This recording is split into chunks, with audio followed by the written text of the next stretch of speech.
मैं बेटे की दिन ब दिन गिरती हालत की वजह से बहुत परेशान थी। कुछ समझ नहीं आ रहा था कि इकलौते बेटे के लिए क्या करूं। मेरा बेटा दिन ब दिन मेरी आंखों के सामने मर रहा था, मगर मैं सब देखते हुए भी उसके लिए कुछ नहीं कर पा रही थी। और जहां मैं इतनी परेशान रहती थी, वहां मेरी बहू को पति की तबीयत की चिंता भी नहीं थी।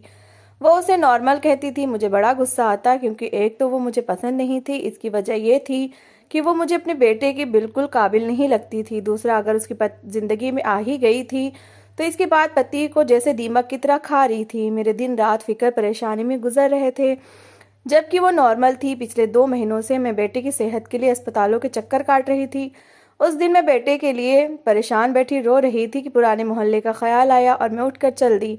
जब मोहल्ले में पहुंची तो घर के सामने लोगों की भीड़ थी। लो, आ गई अमीर औरत, खुद तो बंगले में जाकर बैठ गई है और हमारे लिए रहना मुश्किल कर दिया है।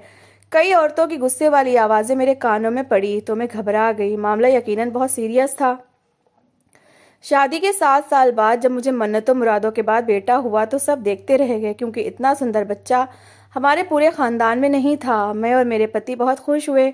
भगवान ने ना सिर्फ मुझे बेटा दिया था, बल्कि बेटा सुंदर भी बहुत था। जैसे जैसे मेरा बेटा बड़ा होता गया, उसकी खूबसूरती भी बढ़ती गई। पूरे मोहल्ले और खानदान के बच्चों में मेरा बेटा सबसे अलग नजर आता। जो भी मेरे बेटे को देखता, चाहे वो जानने वाला होता या अनजान हो, उसे बस देखता ही रहता और उसे खूब प्यार करता। सब हैरान होते कि हमारा बेटा इतना सुंदर कैसे है, क्योंकि हम पति पत्नी के नए नक्श कुछ खास नहीं थे। हमारा बेटा हमसे बिल्कुल भी नहीं मिलता था। हमारा बेटा मोहल्ले भर का लाडला था। वक्त गुजरता गया। मेरा बेटा राहुल जब 11 साल का हुआ तो मेरे पति का अचानक दिल का दौरा पड़ने से देहांत हो गया। मुझ पर तो जैसे कयामत ही टूट पड़ी थी, मगर फिर भी मैंने अपने आप को संभाल लिया था, क्योंकि मैं अकेली नहीं थी। मेरे साथ मेरा इकलौता सहारा मेरा बेटा भी था। मुझे उसके लिए जिंदा रहना था। यही सोचकर मैंने अपना और अपने बेटे का पेट पालने के लिए सिलाई कढ़ाई शुरू कर दी। आधी आधी रात तक जागकर मैं कपड़े सिलाई करती।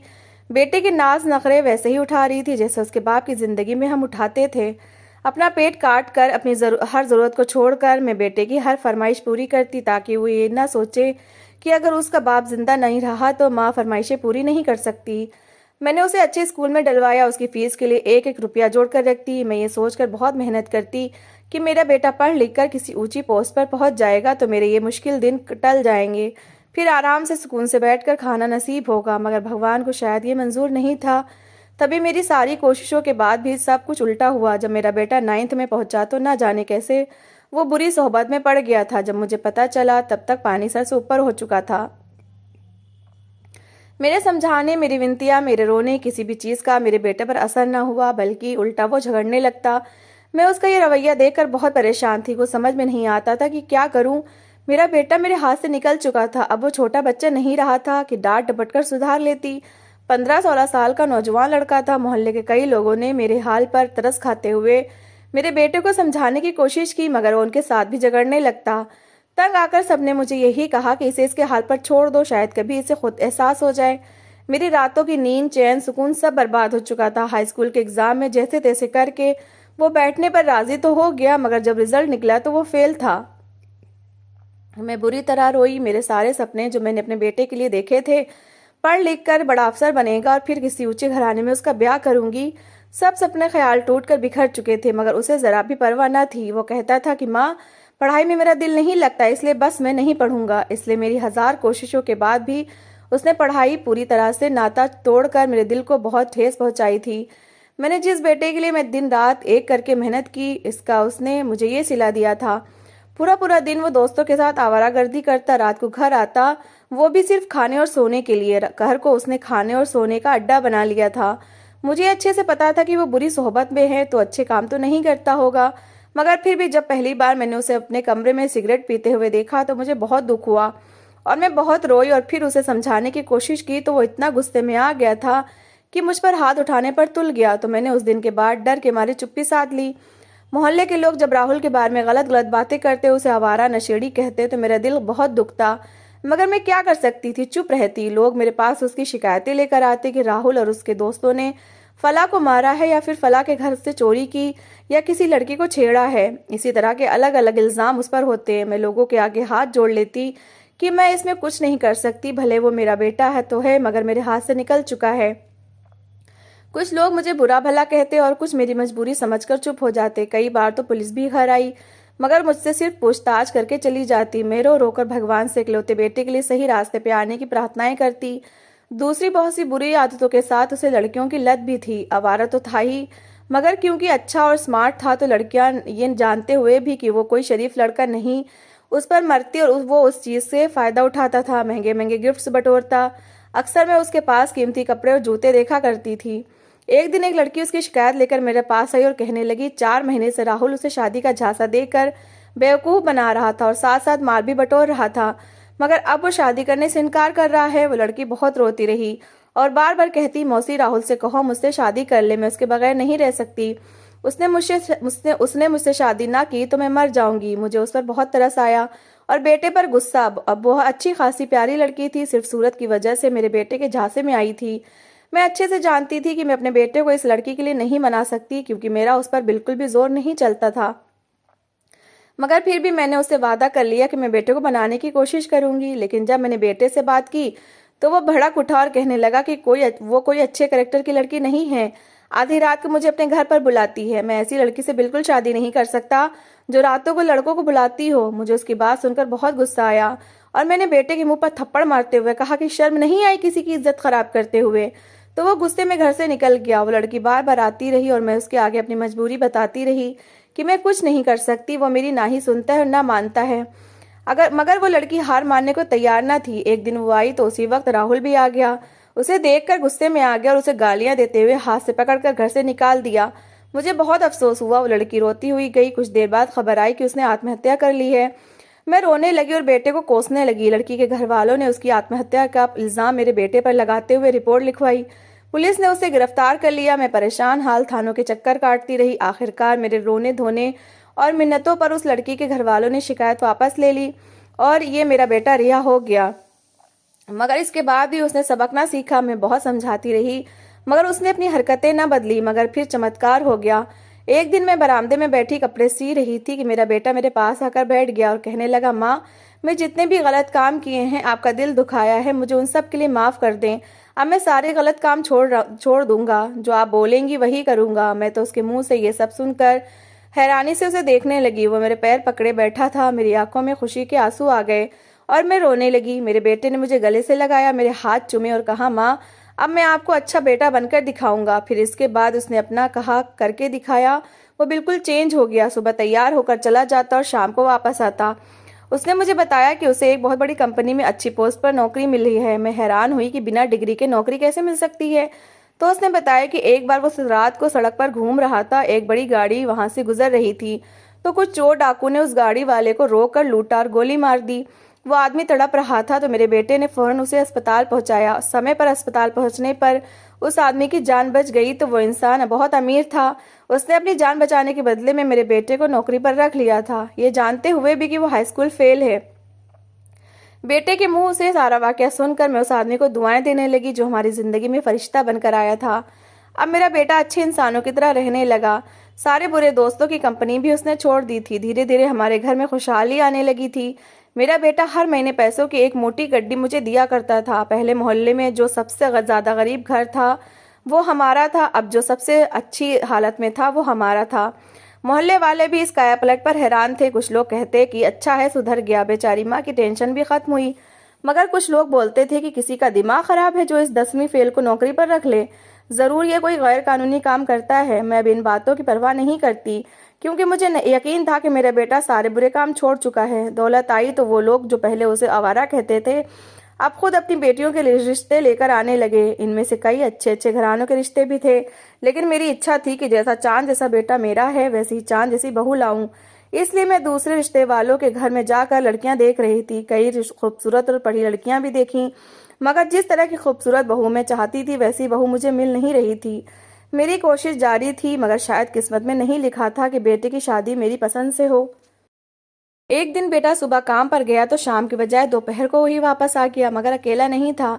उसके साथ एक छोटे से कद की सांवली रंगत और मामूली नैन नक्श वाली लड़की थी। पूछने पर बेटे ने बताया कि उसने शादी कर ली है और ये उसकी पत्नी है। मुझे बहुत जोर का झटका लगा।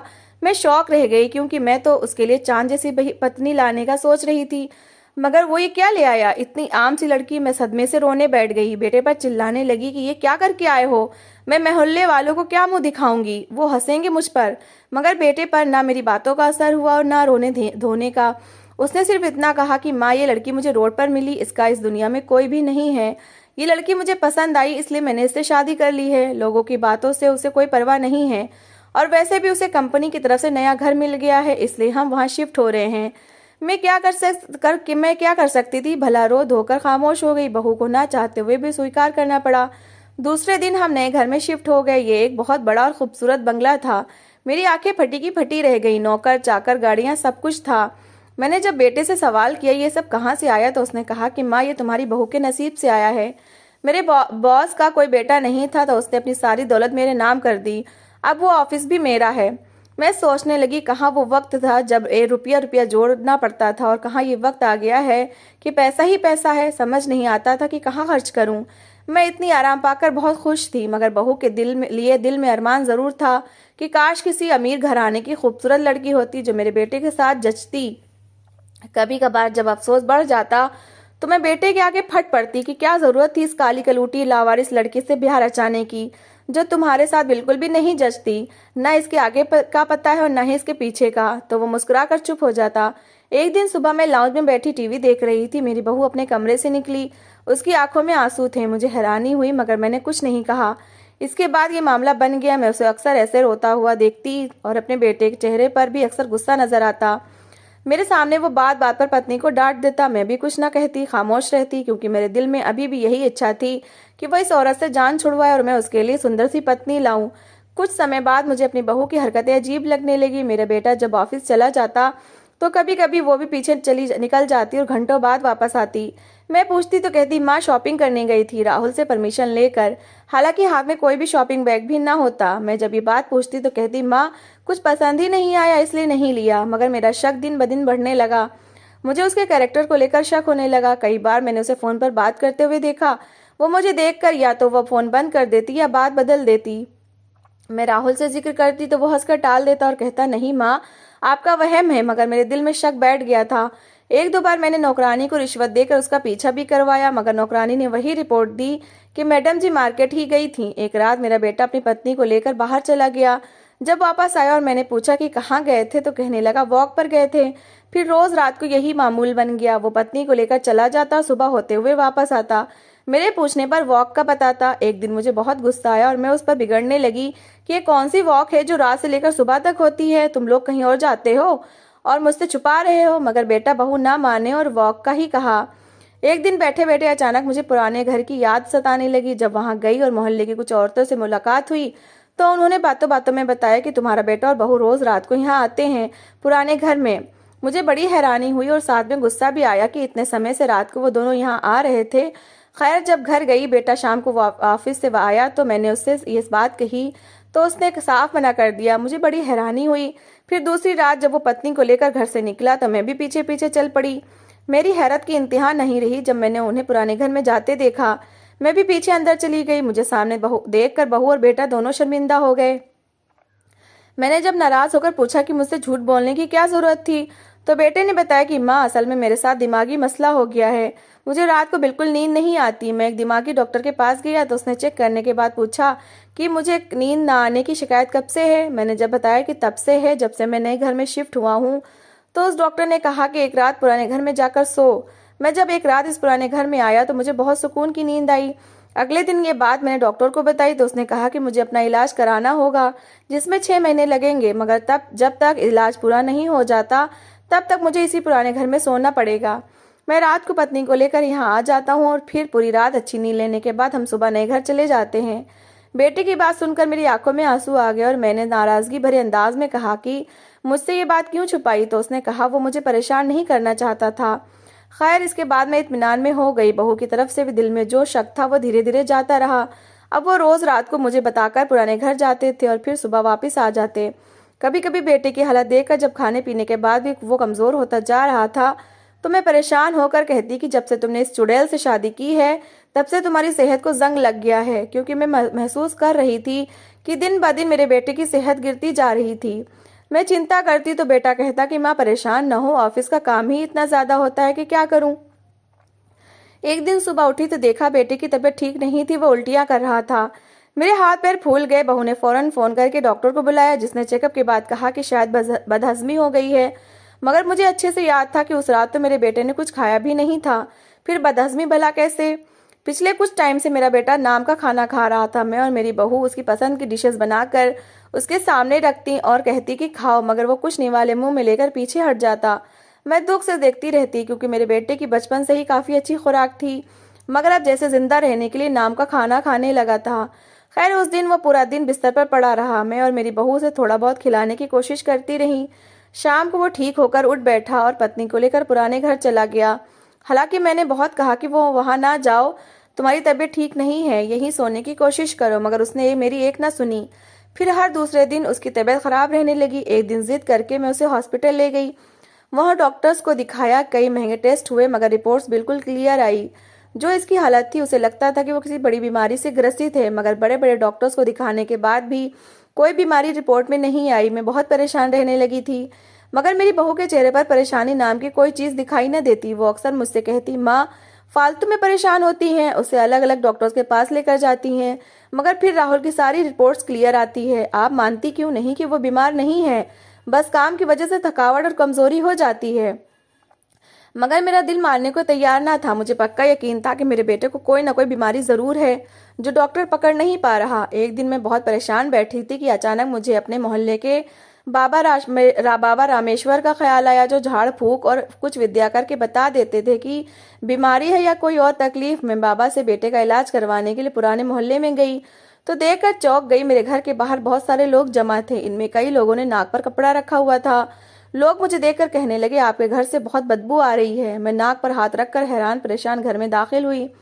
सामने वाले कमरे में गई तो अंदर का दृश्य देखकर मेरी चीख निकल गई। मैंने फौरन बेटे को कॉल करके बुलाया। बहू भी साथ थी, उसके चेहरे पर हवाइयां उड़ रही थी। मैंने जब अंदर का दृश्य बेटे को दिखाया तो वो भी हैरान रह गया। जब कुछ औरतों ने मेरी बहू के खिलाफ गवाही दी तो मेरे बेटे ने पत्नी को थप्पड़ मारा कि ये सब क्या है। वो रोने लगी और रोते हुए मेरे बेटे को कॉलर पकड़कर कहने लगी कि मैंने ये सब तुम्हारे लिए किया है, सिर्फ तुम्हें पाने के लिए किया है, क्योंकि तुम मेरी तरफ देखते भी नहीं थे, ना अपनी पत्नी मानते हो। तुमने मेरे लिए कोई रास्ता नहीं छोड़ा, तो मुझे ये सब मजबूरन करना पड़ा। दिल के हाथों मजबूर हो गई थी मैं, क्योंकि मैं तुमसे मोहब्बत नहीं इश्क करती हूँ। रोते रोते वो नीचे गिरकर बेहोश हो गई। फिर उसके होश में आने के बाद सारी सच्चाई जानकर मैं हैरान रह गई। वो मामूली नैनक्श रसावली सी लड़की जो मेरी बहू थी, करोड़ों की जायदाद की मालकिन थी।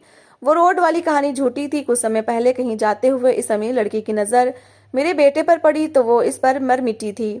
फिर ये जानने के बाद कि वो एक गरीब फैमिली से है, इसने मेरे बेटे को नौकरी पर रख लिया। कुछ टाइम बाद उसने जब शादी का कहा तो मेरे बेटे ने साफ मना कर दिया कि वो किसी आम शक्ल वाली लड़की से शादी नहीं कर सकता। मगर वो अमीर लड़की रोती मिन्नतें करती रही। आखिरकार इसने ऑफर दी कि वो अपनी सारी दौलत मेरे बेटे के नाम कर देगी, बदले में वो इससे शादी कर ले। लेकिन मेरे बेटे ने ये शर्त रख दी कि वो सिर्फ नाम की पत्नी होगी, हकीकत में उनका संबंध असली पति पत्नी वाला नहीं होगा। वो लड़की ना चाहते हुए भी इस शर्त पर राजी हो गई। मगर शादी के बाद जब मेरा बेटा उसे दूर दूर रहता तो वो रोती, इसलिए गुस्से में आकर वो उस पर हाथ उठाता। फिर किसी ने मेरी बहू को तरकीब दी कि जादू टोने से वो अपने पति को अपनी तरफ आकर्षित कर सकती है। इस सिलसिले में वो एक काले जादू के माहिर इंसान से मिली, जिसने कोई मंत्र और जादू पढ़े, जिससे मेरे बेटे की नींद और सेहत दोनों खत्म होने लगी। फिर मेरी बहू उसे एक दिमाग के डॉक्टर के पास ले गई। डॉक्टर को उसने पहले ही समझा दिया था, इसलिए उस डॉक्टर ने मेरे बेटे से रात को पुराने घर में सोने के लिए कहा, क्योंकि मेरी बहू ऐसा चाहती थी ताकि आसानी से जादूगर के कहे मुताबिक काला जादू कर सके, जो एक तो उस घर में मेरी मौजूदगी में मुमकिन नहीं था, दूसरा वो जादू भी ऐसे घर में होने की शर्त थी जहां मेरे बेटे ने अपना बचपन गुजारा हो। इसलिए रात को जब वो इस घर में आते तो मेरी बहू कुछ पढ़कर उसे सुला देती। इसके बाद शैतानी काला जादू तंत्र विद्या करती, जो बिल्ली और कुत्तों के गोश्त और हड्डियों पर होते थे। तंत्र विद्या करने के बाद वो सब चीजें उठाकर स्टोर रूम में छुपा देती थी और कोई स्प्रे कर देती थी, जिससे बदबू नहीं आती थी। मगर 3 दिन पहले जब इसने जादू किया तो इन सब चीजों पर स्प्रे करना भूल गई। घर आने के बाद मेरे बेटे की हालत बिगड़ गई और वो 2 दिन वो लगातार बेहोश रहा और उसकी पत्नी को फिर जादू करने के लिए उसे पुराने घर ले जाने का मौका नहीं मिल सका। और फिर इन सब चीजों से सड़ी हुई बदबू पैदा होकर पूरे घर और पूरे मोहल्ले में फैली तो लोगों को पता चला। बहू की ये बातें सुनकर मैं उसी वक्त बेटे के लिए पुराने घर आ गई और बहू से कहा कि अपनी दौलत जायदाद सब उसे ही मुबारक हो, मैं अपना बेटा अब उसके हवाले नहीं करूंगी। फिर उन्हीं रामेश्वर बाबा से काले जादू का तोड़ करवाने के बाद मेरे बेटे पर असर खत्म हुआ और वो बिल्कुल ठीक हो गया। तो दोस्तों, इस कहानी को लेकर आपकी क्या राय है कमेंट बॉक्स में ज़रूर बताएं, और अगर कहानी अच्छी लगी हो तो प्लीज़ लाइक करें। अगर आपने हमारे चैनल को अभी तक सब्सक्राइब नहीं किया तो ज़रूर कर लें। तो मिलते हैं ऐसी एक कहानी के साथ। Thanks for watching.